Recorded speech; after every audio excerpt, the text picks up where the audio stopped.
Bonjour YouTube, j'espère que ça va bien, c'est Voltar. Aujourd'hui, on se retrouve pour une nouvelle vidéo sur ma chaîne concernant l'univers de Mario Kart puisque Nintendo vient de nous annoncer les 8 circuits présents dans la 5e vague. J'étais assez près concernant mes prédictions puisque j'ai deviné 6 circuits sur 8.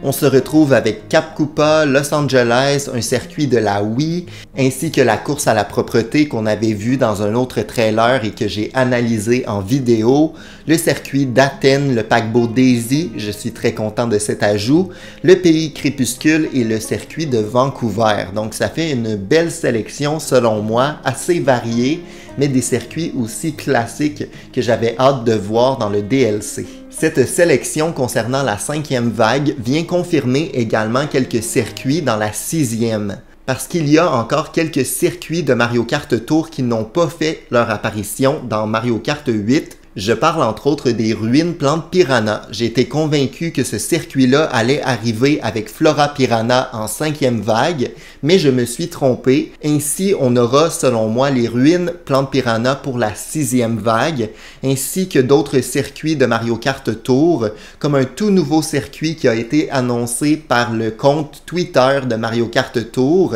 Ça semble être un circuit plus classique dans l'univers de Mario, avec certains passages dans des tuyaux colorés, donc j'ai très hâte de découvrir ce circuit-là. Il semble y avoir différents passages également, donc on peut sortir par différents tuyaux. J'ai très hâte à ce circuit dans la 6e vague, selon moi. Même chose pour le circuit de Mario Kart Tour dans l'univers de Rome, donc la ville de Rome. Suite à Athènes, on irait découvrir Rome durant la 6e vague. Donc je pense que la sélection vient confirmer l'arrivée de ces circuits-là dans le futur de Mario Kart. L'arrivée des circuits dans Mario Kart 8 a causé quelques changements les concernant. Par exemple, sur le paquebot Daisy, on retrouve désormais des personnages aux tables. À la base, c'était des tables vides. Désormais, il y a des Yoshi et des Toad qui sont aux tables. J'espère que celles-ci bougent encore parce que c'était vraiment un élément clé du circuit. Je crois que ça sera le cas. Un autre changement notable, c'est l'arrivée des Goombas dans la section piscine. Ceux-ci sont sur des bouées, tout comme dans la nouvelle course de Mario Kart où on retrouve un Goomba sur une bouée dans le bain. Surtout qu'on peut interagir avec eux lorsqu'on s'approche de ceux-ci, on peut les faire sauter de leur bouée.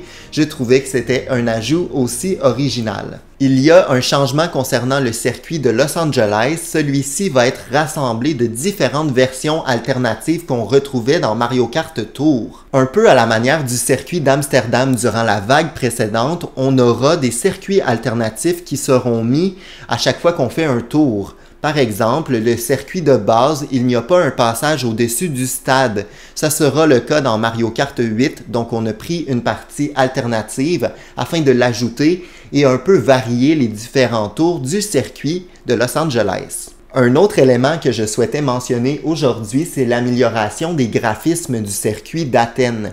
Puisque sur Mario Kart Tour, celui-ci est très carré, les graphismes sont très peu détaillés, on se retrouve avec quelque chose de beaucoup mieux dans Mario Kart 8, et ça m'a vraiment frappé. Il y a aussi l'ajout de certaines sections anti-gravité dans certains circuits, comme le Cap Koopa dans les tuyaux, on se retrouve désormais en anti-gravité, de même pour le circuit de Vancouver dans le passage avec la patinoire. Une autre chose que je tenais à mentionner, c'est que je suis convaincu de l'arrivée de Pauline durant la 6e vague, tout simplement parce que jusqu'à maintenant, c'était des anciens personnages qui faisaient leur retour. Par contre, on a eu la confirmation avec l'arrivée de Kamek que c'était aussi des personnages de Mario Kart Tour qui pouvaient faire leur apparition dans le DLC.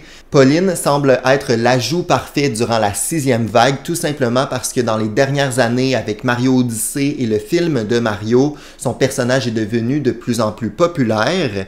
C'est tout pour moi aujourd'hui, j'espère que vous avez apprécié la vidéo. Évidemment, il y avait beaucoup de détails que je n'ai pas mentionnés.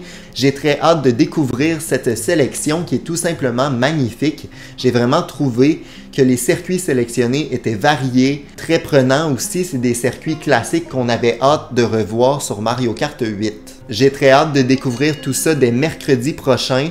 On se retrouve d'ailleurs très bientôt pour de nouvelles vidéos sur ma chaîne. Ciao!